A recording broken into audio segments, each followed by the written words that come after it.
اور بس میں انشاءاللہ عرض کرتا ہوں. تو یہ آپ کی خدمت میں عرض کر رہے تھے کہ اگر کوئی ایسی چیز ہو جس سے بچنا انتہائی دشوار ہو اور وہ داخل بدن ہو جائے تو شریعت نے اس کو معاف رکھا ہے. جیسے یہ ریت اڑ کے آنکھوں میں چلی جاتی ہے، منہ میں چلی جاتی ہے، اسی طرح دھواں ہے.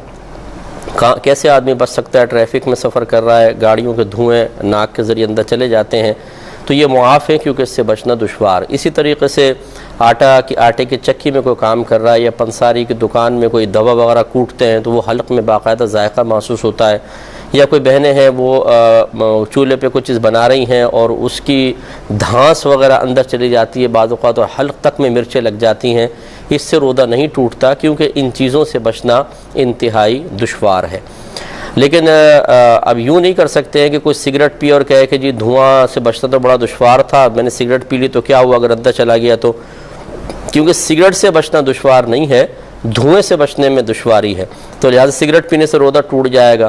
اگربتی کا مسئلہ یہ ہے کہ اگر اگربتی کہیں سلگائی ہوئی ہے اور وہ فضا میں اس کو دھواں پھیل گیا اور پھر ناک کے اندر چلا گیا تو کوئی حرج نہیں ہے اور اس سے روزہ نہیں ٹوٹے گا. لیکن اگر کسی نے اگربتی کے قریب جا کر جان بوجھ کے سانس سے دھوئیں کو اندر کھینچا ہے تو پھر یہ اس میں تو کوئی حرج نہیں تھا نا، اس میں تو کوئی تکلیف یا مطلب ضرر کا پہلو نہیں تھا. یہ تو جان بوجھ کر اپنے لیے ایک مصیبت کھڑی کی کہ جان بوجھ کے اس کو کھینچ کے حلق تک پہنچایا، اس سے روزہ ٹوٹے گا.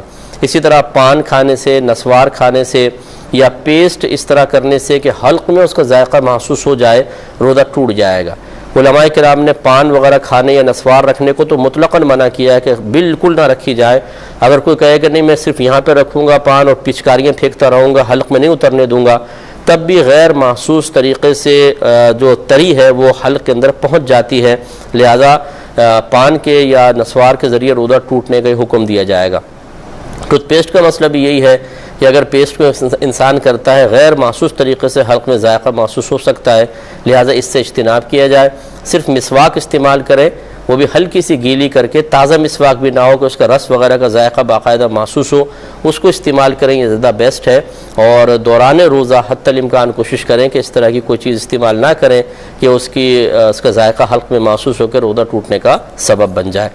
دوسرا جو سبب ہے وہ ہے وومیٹنگ، قے کے ذریعے روزہ ٹوٹ جاتا ہے، اس کو الٹی بھی کہتے ہیں. لیکن اس کے لیے 3 شرطیں ہیں.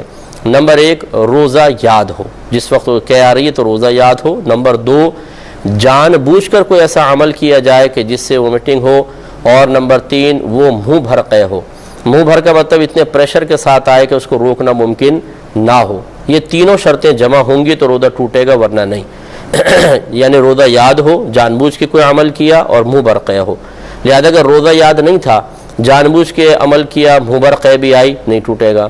روزہ یاد تھا، جان بوجھ کے عمل کیا، منہ بھر نہ آئی، نہیں ٹوٹے گا. روزہ یاد تھا، منہ بھر قے آئی لیکن جان بوجھ کر نہیں کیا، ویسے ہی زیادہ ٹھونس لیتے ہیں جیسے ہم لوگ سحری کے اندر، اور اکثر عادت ہوتی ہے اور متلی ہو جاتی ہے اور وومیٹنگ ہو جائے، چاہے کتنی زیادہ ہو، اس سے روزہ نہیں ٹوٹے گا، اس پہ کوئی فرق نہیں پڑے گا. جان بوجھ کے کوئی عمل کریں گے تو ٹوٹے گا.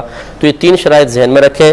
اور آخری کہ جسمانی یعنی کسی بھی طریقے سے خود پر غسل کو واجب کرنا، اس سے روزہ ٹوٹ جاتا ہے. وہ چاہے جسمانی تعلق کے ذریعے ہو یا بغیر کسی جسمانی تعلق قائم کیے، جان بوجھ کے روز غسل فرض کیا جائے گا تو روزہ ٹوٹ جائے گا.